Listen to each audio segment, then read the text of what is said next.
My daughter chose a stranger over me. My name is Robert, and I raised my daughter Emily alone after my wife passed away when Emily was only 5 years old.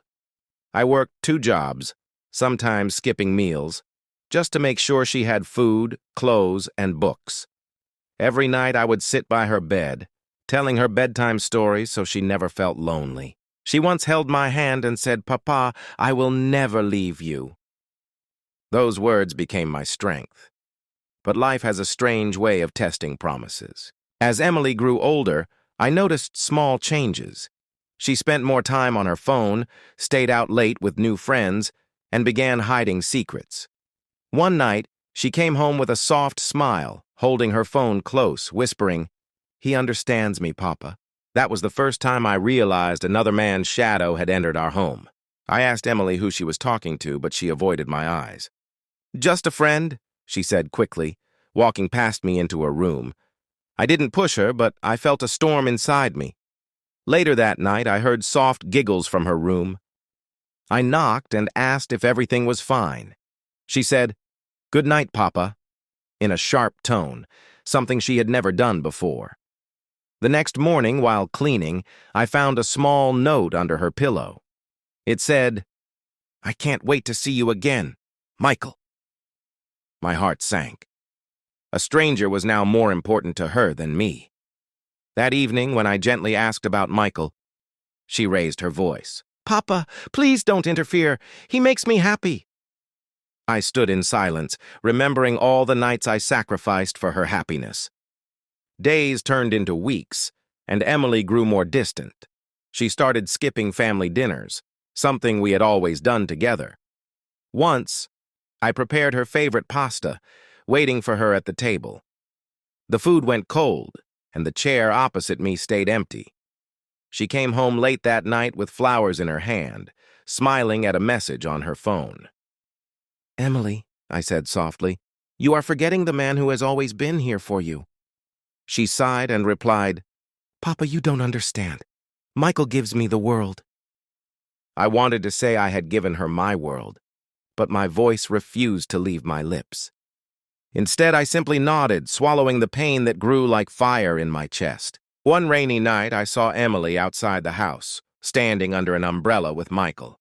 He was tall, wearing a suit, holding her close like she belonged only to him. I watched from the window as she laughed in a way I hadn't seen in months. When she finally came inside, she smelled of roses. "Papa, I've decided something," she whispered, avoiding my eyes. "I want to move out and live with Michael." My knees trembled. "Emily, you're my daughter. How can you choose a stranger over your own father?"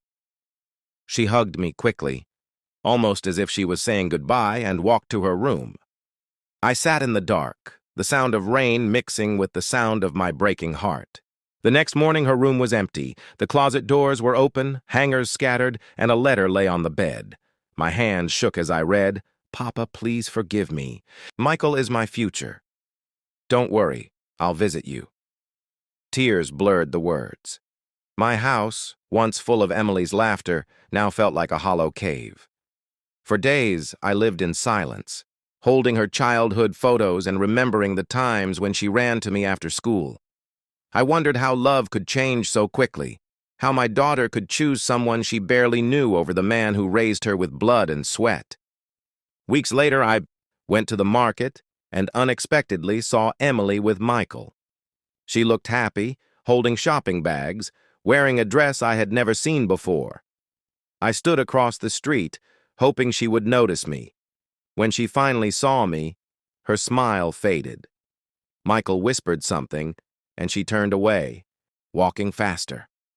That moment cut deeper than any wound. She had chosen to pretend she didn't know me. I returned home, sat on her empty bed, and whispered to myself, "I am not just her father anymore. I am her past." But fate doesn't stay silent forever. One evening, there was a knock on my door. Emily stood there, her eyes red from crying. She looked different. No makeup, no smile, only sadness. "Papa, can I come in?" she asked softly. My heart wanted to forgive her instantly, but my pride held me still. She sat at the table holding a broken bracelet I had once given her. "Michael, he left me," she whispered. "He said I wasn't enough for him." The pain in her voice reminded me of the nights I had wiped her tears as a child. My anger melted. I placed my hand on hers and said, "Emily, fathers don't leave, even when daughters forget them." Emily cried on my shoulder like she did when she was little. "I thought he loved me, Papa. I thought he was my future, but I was wrong." I listened quietly, letting her tears fall. For the first time in months, we sat together at the table eating in silence. I noticed how thin she had become, how lost her eyes looked. That night, she asked if she could sleep in her old room. I nodded, and when I peeked in later, I saw her hugging the teddy bear I had given her on her 10th birthday. For a moment, it felt like time had turned back, and I had my little girl again. The next morning, I made her favorite breakfast pancakes with honey. She smiled weakly and said, "I don't deserve this after how I treated you." I shook my head. "Love doesn't keep records, Emily. A father's heart is not a notebook. It forgives." She reached across the table, holding my hand tightly. I realized then that even though she had chosen a stranger once, life had brought her back to me. Sometimes love needs to be lost to be understood. But life wasn't done teaching lessons. A week later, Michael came to our door, holding flowers. Emily froze, fear in her eyes. I stepped forward, blocking him. "You don't belong here," I said firmly. He smirked and replied, "Emily will come back to me. She always does." Emily stepped out from behind me and said, "No, Michael, I've already made my mistake once. I will not repeat it." For the first time, I saw strength in her voice. She chose me, her father, over him. That moment, I felt like I had won back not only my daughter but also her heart. After that day, Emily slowly rebuilt her life. She found a job, started new classes, and helped me around the house again. We would sit on the porch in the evenings, watching the sunset, just like old times. She told me everything now. Her fears, her hopes, her mistakes. I realized she had grown, not into a perfect daughter, but into a wiser one.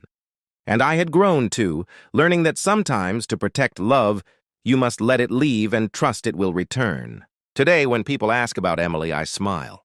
She is still my daughter, the same girl I carried on my shoulders when she was small. She may have chosen a stranger once, but in the end, she returned to the man who never stopped choosing her. Love is strange. It can be blinded by strangers, tested by mistakes, and broken by choices.